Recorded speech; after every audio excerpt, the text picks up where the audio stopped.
So, Governor, welcome to the Libertarian Party and welcome to San Antonio.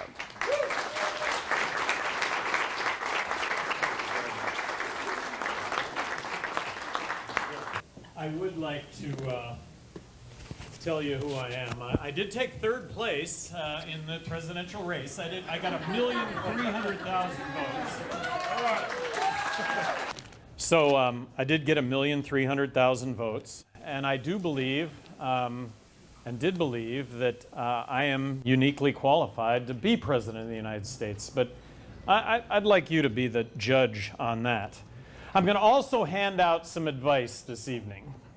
And my advice is worth exactly what you're paying for it, which is nothing, all right? But the first bit of advice that I want to give you is whatever it is you do, apply it entrepreneurially. Be an entrepreneur. Create your own job. Create other jobs. There's nothing more rewarding than doing your own thing and being rewarded for it. The rewards are terrific, and it'll never be easier than doing that tomorrow. As difficult as it'll be to do that tomorrow, it'll never be easier. Another is understanding that anything that can go wrong will go wrong. That's the thing you need to plan for. Things go wrong, and it's your ability to deal with that adversity that determines whether or not you're successful or not in life. A lot of people encountered adversity and they crawl up on the couch and that's it for the rest of my life. That's one way of dealing with it. Another way of dealing with it is deal with it and move on. It happens all the time. I like to think of life as a movie. I like to think of my life as a movie. I'm the producer, I'm the director, and I'm the star. Do I like what I see on the movie screen? And if you don't like what you see on the movie screen, who's in charge? You are. You can change what you see, and it'll never be easier than to do it immediately.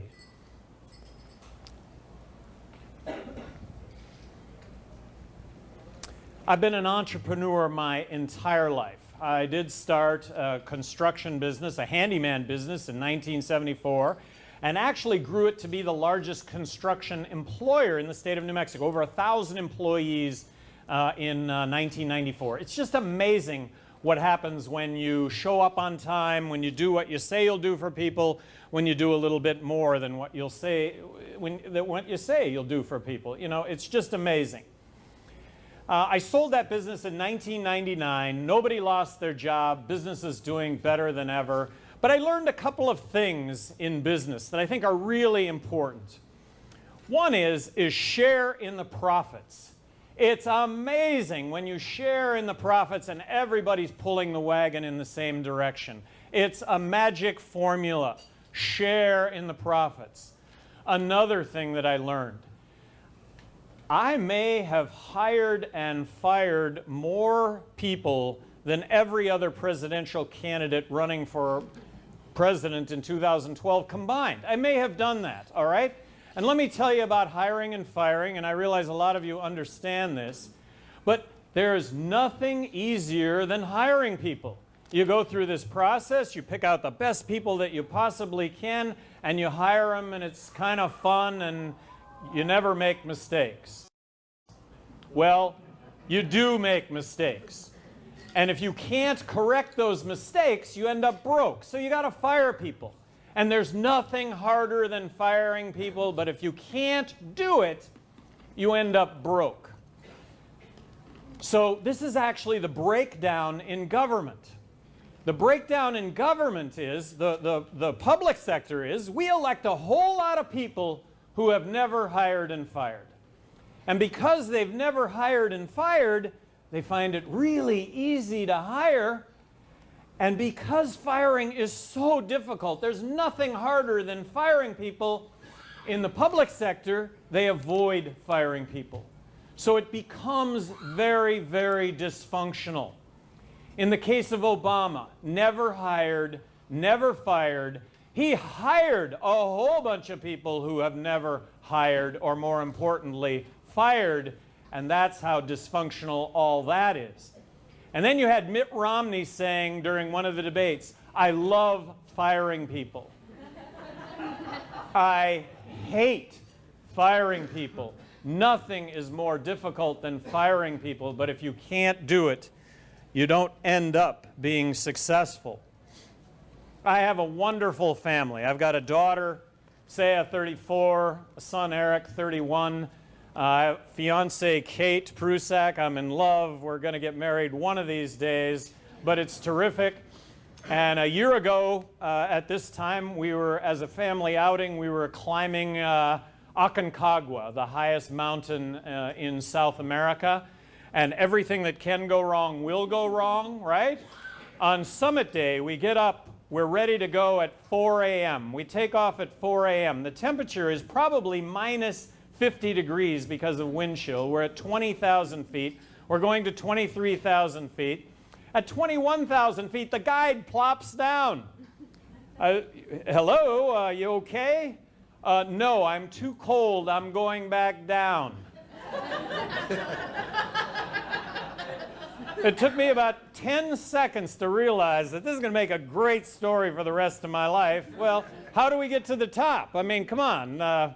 Anyway, without the guide, we made it to the top just fine, and everything worked out. But anything that can go wrong will go wrong. I'm also a competitive athlete. I am a competitive athlete. That's an oxymoron. I'm 61 years old. How can you be a competitive athlete? Last year I did the 24-hour mountain bike national championships. Going into it, I thought I would be the national champion for 60 plus. Well, it turns out that they only had one category for solo male participants, and that was open. So I ended up taking 15th out of 60 in that class, and nobody older than me finished ahead of me. I do have a goal to climb the highest mountain on each of the 7 continents, and I have one of those to go, Antarctica, and the plan is to do that a year from now. I'm also a pilot. I've been in gas balloon competitions. You know what? I've had a big bucket list, and I've been fortunate to be able to get after that bucket list. I got elected governor of New Mexico. I'd never been involved in politics prior to running for governor of New Mexico. I mean, I hadn't even pounded in a campaign sign. Republican Party says, "Wow, we like you, we like what you've got to say, but man, you need to know you will never get elected. It's not possible." Well, how did I get elected? Well, I paid for my own campaign. I mean, I paid for all of it. And what I said was, and New Mexico's 2-to-1 Democrat.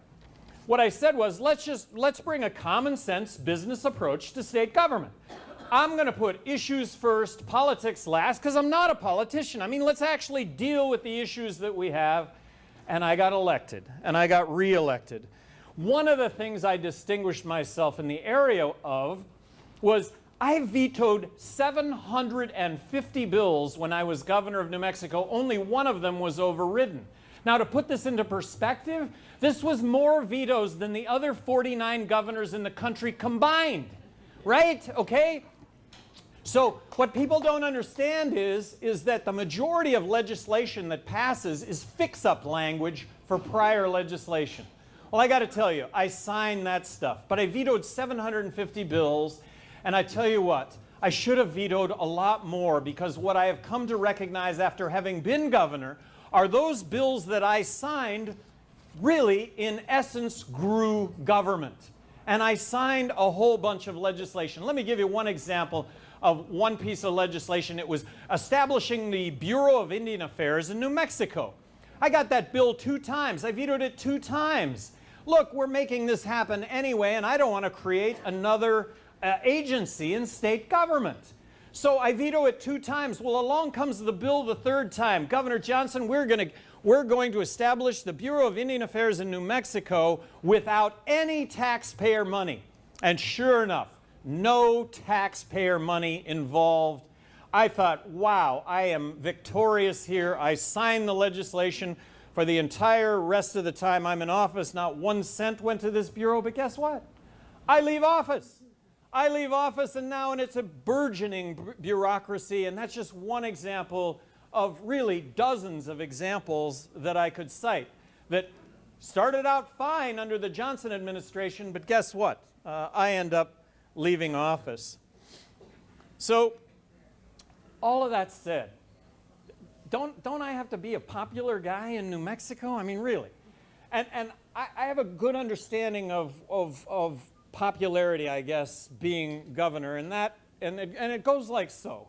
I'm riding my this is when I was governor. I'm riding my motorcycle through the Jemez, and I got on all the body armor, right? I got on the helmet. I stop at a burger bar. I order a burger. You know, I'm looking pretty tough, I think. And the waitress, she goes, "Man, I'll bet a lot of people tell you you look like Gary Johnson." And I'm like, "Yeah, they do." And she goes, "That has got to piss you off. That has just got to piss you off."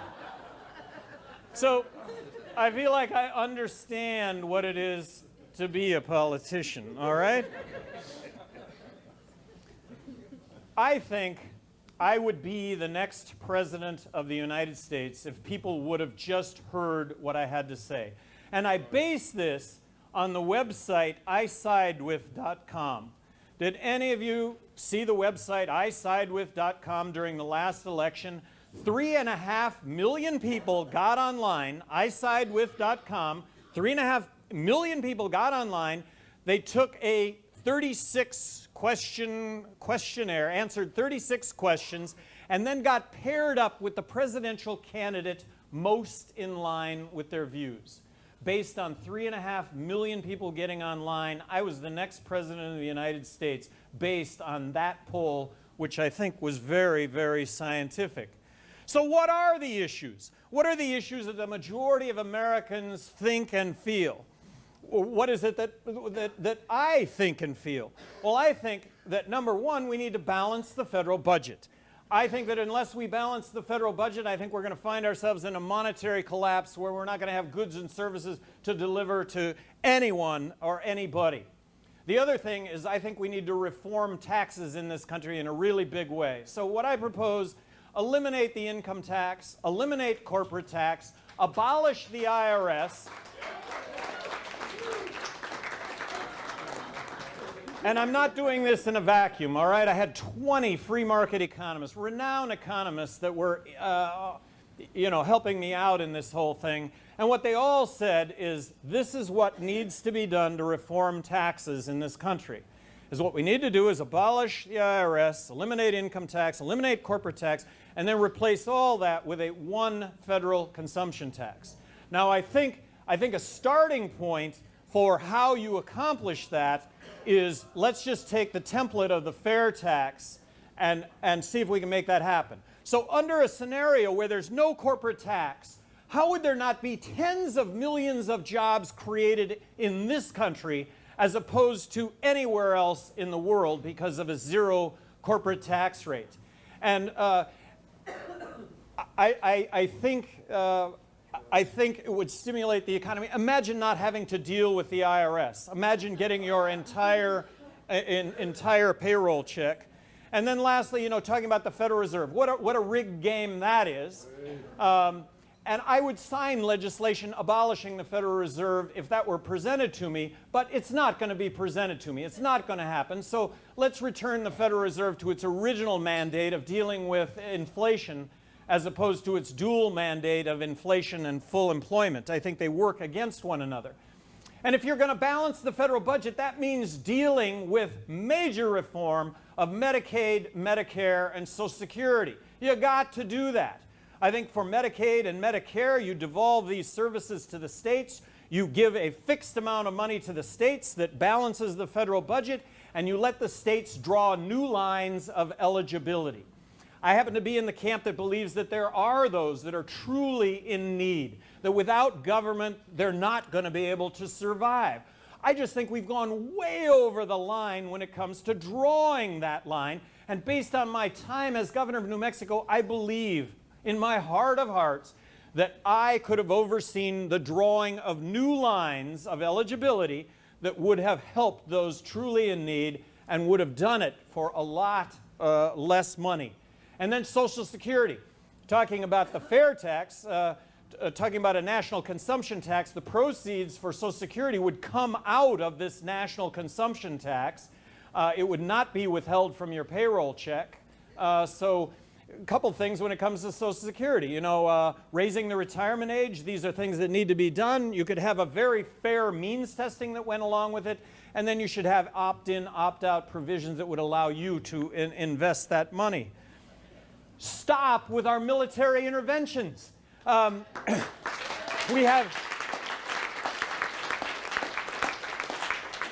hundreds of millions of enemies to this country that arguably would not exist but for our military interventions. These drone strikes, they don't just hit the target, they kill thousands of innocent civilians. And imagine if anybody in this room were killed as a result of a drone strike, I dare say that everybody else in the room would vow vengeance against that perpetrating country up to and including giving your own life to seek that vengeance. And that's exactly what we've got going on today. And then when it comes to the NSA, stop spying on us. Repeal the Patriot Act.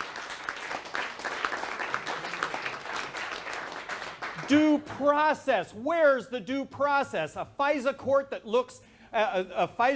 that that hears a request to monitor 110 Verizon phone call users all the time and grants that authority to do that? That is not a due process.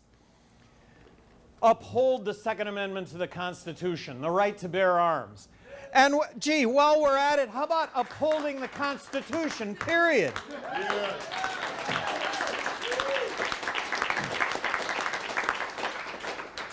90% of the drug problem is prohibition-related, not use-related, and that is not to discount the problems with use and abuse, but that should be the focus. The fact that we arrest 1.8 million people a year in this country, half of those arrests, this is today, we arrest 1.8 million people a year in this country on drug-related crime. We arrest, of that, 900,000 of those are marijuana arrests. 3/4 of all those arrests are for possession only.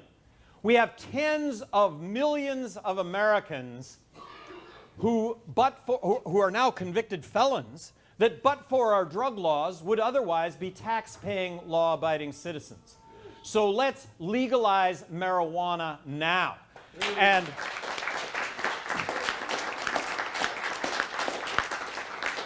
And it's happening. Colorado, Washington, Washington State. This is a tipping point. It's here and it's going to happen. And Colorado, many years ago, citizens of Denver voted to decriminalize marijuana on a campaign based on marijuana being safer than alcohol.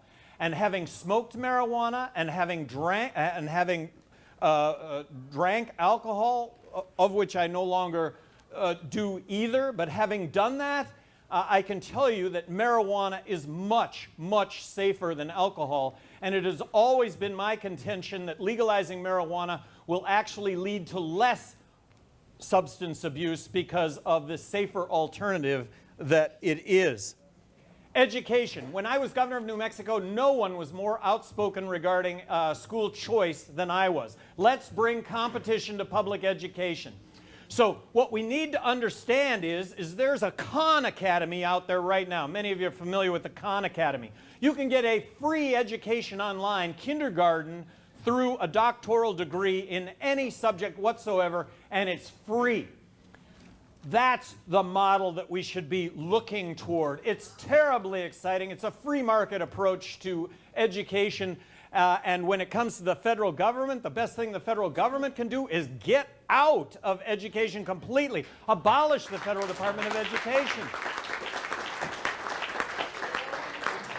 Why abolish the Federal Department of Education? They give 11 cents out of every school dollar that every state spends, but that 11 cents comes with 16 cents worth of strings attached. So it actually costs states to take federal money.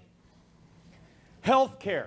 Free market approach to healthcare. Let's reject the insurance model completely. Look, in in a free market approach to health care, all of us would have health care insurance to cover ourselves for catastrophic injury and illness. And then we would pay as you go in a system that was genuinely free market, genuinely competitive. The government could engage in blowing the lid off of supply. When this whole thing started on the healthcare debate, I had envisioned gallbladders are us. Healthcare clinics that would specialize in gallbladder surgery at thousands of dollars as opposed to tens of thousands of dollars. This can happen all the way across the board if we would just open healthcare up to genuine free market. Marriage equality. I think that marriage equality is constitutionally guaranteed. I think it's on par with civil rights of the 60s. And look, if we wouldn't have passed the Civil Rights Bill of the 60s, would there still be discrimination, segregation in the South today? I think there probably would be. It's the right thing to do. So constitutionally guaranteed. Immigration. Immigration. The notion of building a fence across the border is the craziest thing that I have ever heard of in my entire life. We build a 20-foot fence across the border? Well, that's going to take a 24-foot ladder. Well, let's build a 100-foot fence across the border, and then we'll have the most sophisticated tunnel system in the entire world underneath the fence. So it's just ludicrous. Let's make it as easy as possible for somebody that wants to come into this country to get a work visa. I'm not talking about a green card, I'm not talking about citizenship, but just a work visa. And you know what? If we enact the fair tax, if we enact a consumption tax, nobody avoids paying a consumption tax. Nobody. Whether you're a visitor, whether you're an illegal entrant to the United States, legal immigrant, visitor, U.S. citizen, nobody avoids paying that. And we're going to need tens of millions of immigrants to fill the jobs that we're going to need if we'll adopt a zero corporate tax. Abortion. Is there a more contentious issue out there when it comes to life than abortion? And I will just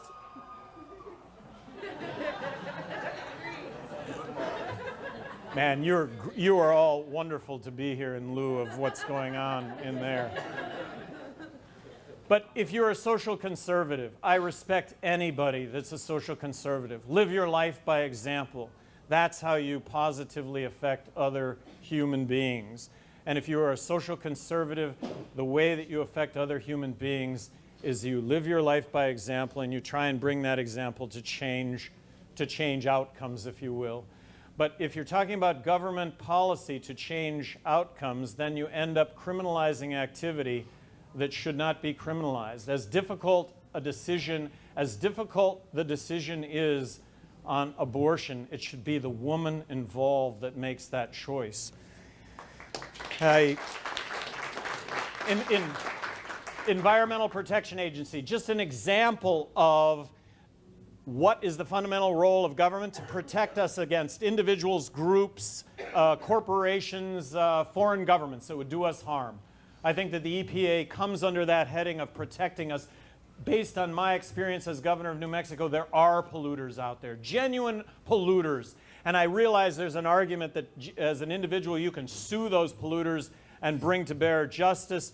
But I'll tell you what, it's really hard to sue unlimited deep pockets. In this case, the government does do that. And I base that on my experience as governor of New Mexico, where there were genuine polluters that but for government, they would have continued to pollute as they had done for decades prior to me and weren't touched because of politics.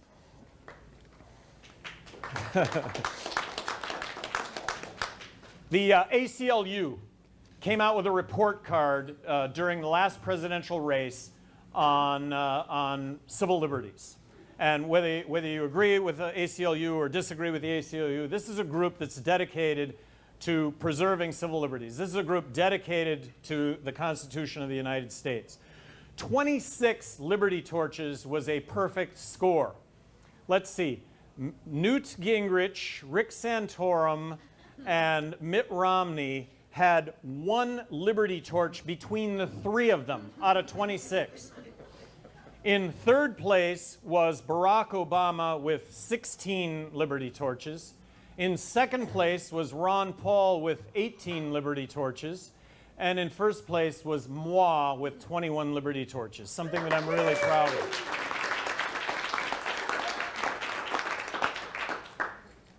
Wrapping up, Gary Johnson's 7 principles of good government.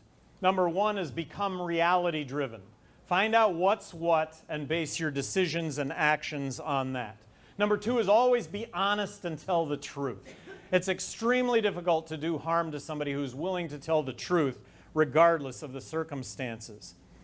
Number 3 is always do what's right and fair. Remember, the louder your critics become, the more you're accomplishing. You got to learn to ignore your critics and continue to do what you know is right. Number 4, determine your goal, develop a plan to reach that goal, and then act. Don't procrastinate.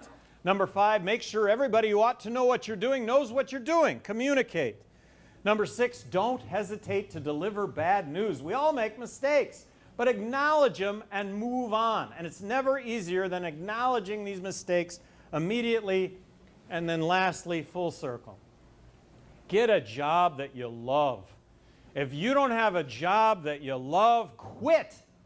Quit and get one tomorrow that you'll love getting up and doing what it is that you want to do.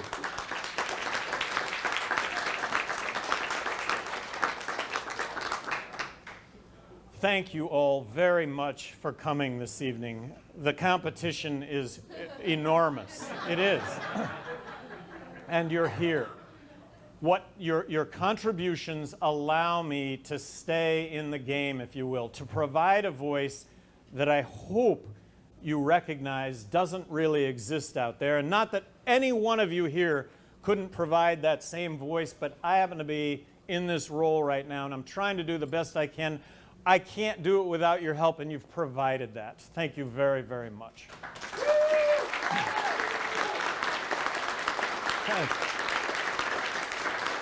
And so if there's any time left, and Gil can be the moderator, open it up to any questions, any comments, any insults maybe that any of you have.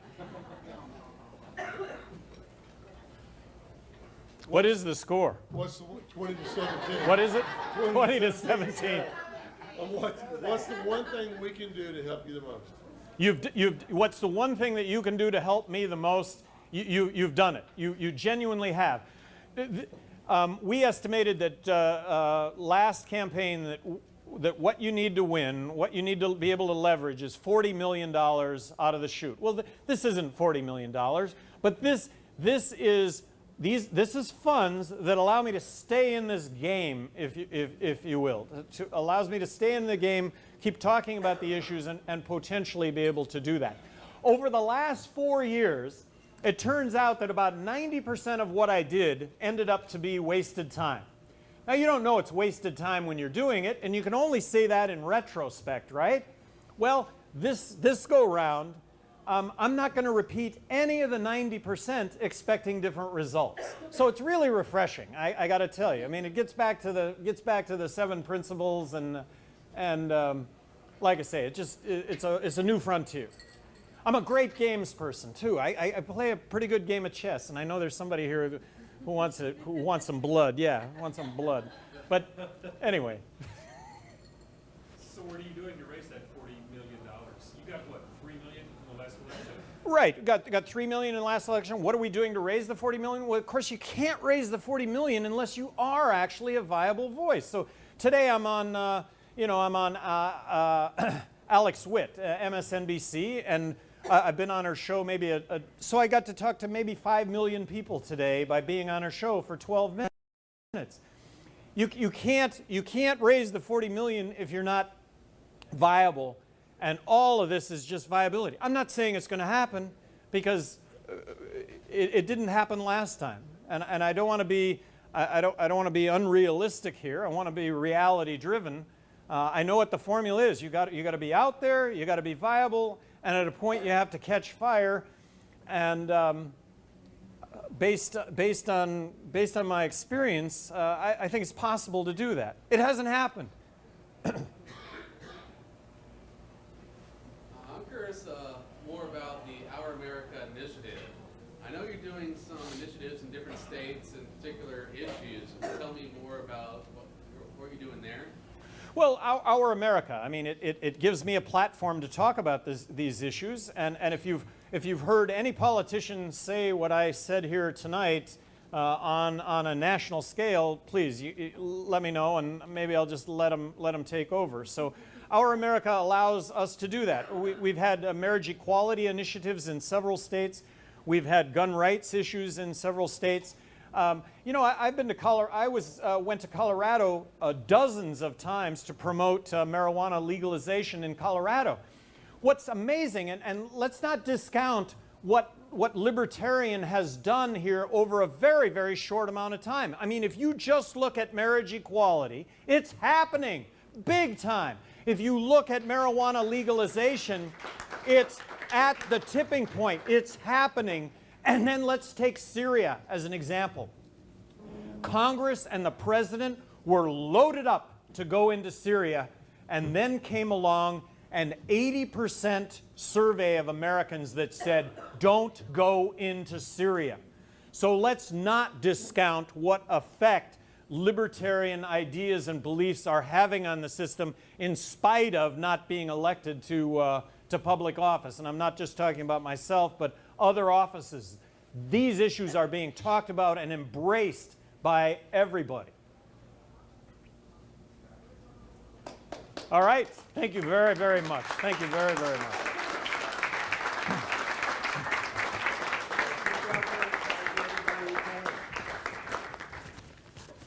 Were there any more questions? No more questions?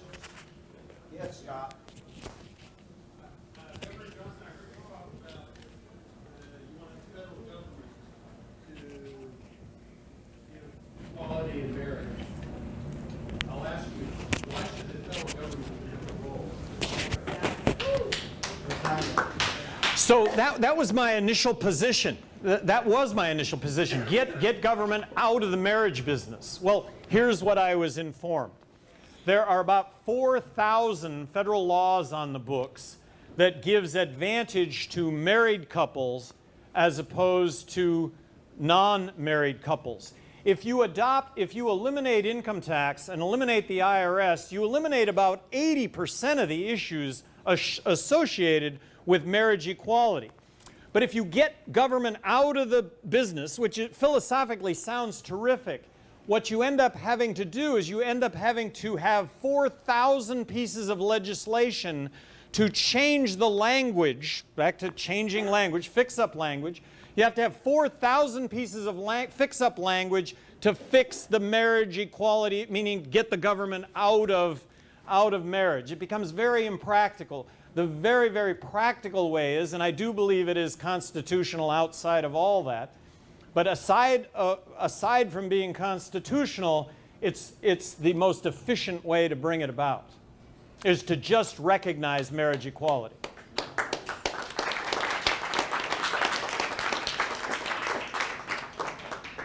Do you plan on running in 2016, and if so, is 5% of the electorate for federal funding of the next election important to you? Well, am I going to run the next election, and is federal funding important? Is that a goal? Well, I can't actually say. I mean, I get to be the spokesperson for Our America. To say that I'm not considering it, well, certainly I'm considering it. But to be victorious or to have a chance at winning, I'm going to throw out this $40 million figure. By the way, during the last presidential race, we thought it was 40 million, and Ron Paul had raised 40 million in 2008. Ron Paul also raised $40 million plus in 2012. I wasn't expecting Ron Paul to enter into the race, which is okay, he did, but he sucked the money out of the room. He sucked the money out of the room. And right now, the money is being sucked out of the room by Rand Paul. And Rand Paul, I think, is terrific when it comes to about 60% of the issues. You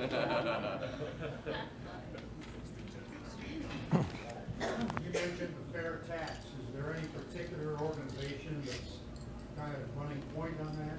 Fairtax.org. Fairtax.org, it's a proposal before Congress. I believe 70 congressmen and women have signed on to the bill to this point, and yeah, it's a very viable proposal. Go to fairtax.org, it lays it out. Our nation's infrastructure is crumbling. Nobody's doing anything meaningful about it. What's your solution? Well, what's your solution to infrastructure? And I base this too on having been governor of New Mexico. To me, really, it's a fundamental role of government. So we improved on infrastructure. We cut spending in many other areas and actually put it toward roads, and didn't raise 1 cent of tax over the entire period that I was governor, something that had never happened before. But you know what? There's money for infrastructure, but is there money for the Department of Defense? I mean, what an oxymoron. You know, the Department of Offense, should we really be spending as much money in that area? You know, it's reallocating. And yeah, infrastructure is one of the cornerstones, I think, of what government needs to deliver. Did your experience as a contractor bear on your restructuring New Mexico's roads? Did my experience as a contractor affect what happened in New Mexico road? Did it inform your decisions on how to redo the infrastructure in New Mexico? Did my having been a contractor affect the roads and how I viewed roads and road construction? Did it give you insight as to how to do it better than a regular bureaucrat? Did it give me insight to do it better than a regular bureaucrat? Let me just say, my experience in business and as an entrepreneur gave me insight to run everything better. And it was just this simple, though. It was just this simple. Best product, best service at the lowest price. I mean, that simple. We built 500 miles of new 4-lane highway when I was governor of New Mexico and didn't raise a penny of tax to do that. We came up with a system of measuring highways, and we improved on the highways from when we took office until we left, something that had never happened before either. But go down the list. I mean, I'll be the first one to tell you areas that I had the least impact. The area that I had the least impact on was education. I mean, all you do is put more money into it. That's all you do. And you put more and more and more and more money into it, and by all measurements, you do worse and worse and worse. And it took me about a year to come to grips with that, a year and a half to come to grips with that, and I became more outspoken regarding school choice than any governor in the country. For 6 straight years, I proposed full-blown vouchers in the state of New Mexico to bring competition to public education, something no other governor did. Gasoline taxes, we've got state, local, and federal. Aren't they supposed to go to what we call infrastructure and roads? Yeah, well, Where they're going. you know, I've always said that the best example of a libertarian tax, best example, is the gas tax. Because ostensibly, all of the money that gets collected by the gas tax is supposed to go to roads. Well, that's really been somewhat co-opted in states, but really, that is the funding source. And talking about crumbling infrastructure, you know what? There was plenty of money to do this stuff. So I just have to believe that federally there's plenty of money. Now back to a national consumption tax. Gasoline would be subject to a national consumption tax, and the proceeds of that would go to highways. Of course, we got alternative fuel vehicles now that really it's going to be an issue. I mean, some people are riding on the roads, if you will, for free or a lot less money than others that are riding on the road. No, sir. You mentioned about the Federal Reserve, and you said as far as changing it, you would be having it just be addressing inflation. Is there any other, reason that you would just, that other than they would never bring it towards you or to your desk? No, it wouldn't. I mean, that's the reality. Congress in my lifetime is not going to abolish the Federal Reserve. In my opinion, that's being reality driven. So get the Federal Reserve back to its original mandate of controlling inflation to me, that represents a strong U.S. dollar as opposed to a weak U.S. dollar. And it's an inside game. It's an absolute inside game when the Federal Reserve loans money to the banks at 0%. We don't see a bit of that, and it allows the banks then to carry all the assets that they currently have that are underwater. It allows them to carry those assets forward until we inflate those assets because of this burgeoning money that's out there, and that's the situation we have right now, and it's a bubble. It's an artificial bubble that's been created by the Federal Reserve, and I think it's going to have an unhappy ending. You know, what should you do? People ask me, well, what should you do with your money? Well, buy tangible assets. I mean, that's one thing that you should do. I mean, buy tangible assets. At some point in a monetary collapse, it ends up sorting itself out, and at the end of the day, you still own your assets, and now you got a new price fix to it. If you're thinking about a new car or doing home improvements, do them. It'll never be cheaper than doing them now because inflation, in my opinion, has to happen given the amount of money that has been pumped into the system, which all currently resides at the banks. The banks haven't let go of any of this money, but they're going to start to let go of this money, and when they do, in my opinion, we're going to be looking at hyperinflation, possibly. And I realize none of it exists today. I mean, that's what everybody's beating their chests over, but I have to believe that down the road this is going to occur. What is your opinion of the Common Core curriculum that they are now pushing on all of the schools compared to our traditional classical form of education? I just want to leave education to, the local level. That's what I want to do. I want to let you decide how you run your educational system, and then hey, we're smart. The internet exists. What are the successes? What are the failures? And you know, go for it. Make yourself the most successful program in the country, and that's what we should establish. This whole notion of 50 states competing to be the best, and guess what? There are going to be some big winners. There are going to be some big losers. I think on the winner's side, it's going to be those states that are free market, are really looking to bring an alternative to public education.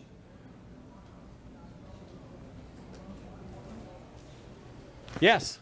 What's your opinion of the Bitcoin phenomenon? You know, I'm intrigued by it. I see projections where, you know, it's going to go to $7,500 this year. But when I see Bitcoin priced at, this is what, 6 weeks ago, when I see Bitcoin priced at $1,200 one day, and then China comes out with some statements on Bitcoin, and the next day it's selling at $600, I'm not into Bitcoin at the moment. But I also respect the fact that Fortress Investment Company, you know, the big hedge fund, you know, the smartest guys on Wall Street, have set up a $140 million fund for Bitcoin. That got my attention also. So, and I had it demonstrated to me very clearly yesterday about Bitcoin. So I may buy some Bitcoins. I'm not going to put everything I have into Bitcoin. I want to ask you about the minor parties. That's what they're called here in Texas, as opposed to the Republican Democratic parties, which are called major parties here. What about getting ballot access in more of the states? All the states, some states don't allow the minor parties on the ballots. All I can say is I'm not a hypocrite when it comes to third party. When I was governor of New Mexico, I signed legislation that made it as easy as possible to be on the ballot. I did that because I think that competition is at the heart of this country. I will offer up what I think is a very fair, it'd be great to see this as a law, but if you have, so in the presidential elections, if you're on the ballot in enough states to become the next president of the United States, and I was on the ballot in 48 states, I was an official write-in candidate in Michigan. The only state I wasn't on the ballot was Oklahoma. But if you could potentially qualify for president of the United States, how about a requirement that your name appear in any poll as to who can be the next president of the United States? That in and of itself being a self-fulfilling prophecy. Well, who's Gary Johnson? Well, maybe I'll check it out. I just think it'd be old, you know, unquestionably fair. In the debates as well, right? Well, so the debates, you know, the debates are that you have to be 15% in the polls. Well, okay, how can you be 15% in the polls if your name doesn't appear in the polls? And that was the issue that I had in the Republican primaries last time, was you had to be at 2 or 3% to be in these debates, and based on ABC poll, I wasn't in ABC poll. And whenever I was in the polls, I was showing the same numbers as those that were on stage, or bigger numbers than those that were on stage. It was terribly unfair. $40 million. That didn't have anything to do with $40 million. That was somebody at the, and this is the boardroom of the media. This isn't the media. This isn't the frontline media. This is the boardroom of the media that decides whose name gets on the polling. CNN, last presidential election. CNN every 2 weeks they did a national poll on who would you vote for president. Well, after the Florida debate, they included my name for the first time. First time they included my name. And in that poll, I was tied with Herman Cain. I was ahead of Santorum, and I was ahead of Huntsman, and they had a debate coming up in like 2 weeks. We thought, finally, this is done with. This is done and buried. That was the last time my name appeared in their polls, and they gave no reason whatsoever for why that was the case. A little frustrating. What do you feel about term limits? What do I feel about term limits? I think term limits may be a silver bullet. Really, limit the amount of time that a person can hold office. Terrific. Then the motivation, in my opinion, becomes doing the right thing as opposed to doing whatever it takes to get reelected.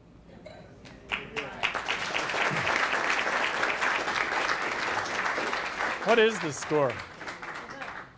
23-17. 23 to 7. Who's ahead? Seattle by 6. Seattle. Wow. Wow. 1 minute. San Francisco's getting close. 22 seconds? Again, thank you. Thank you, thank you, thank you. Thank you, thank you, thank you.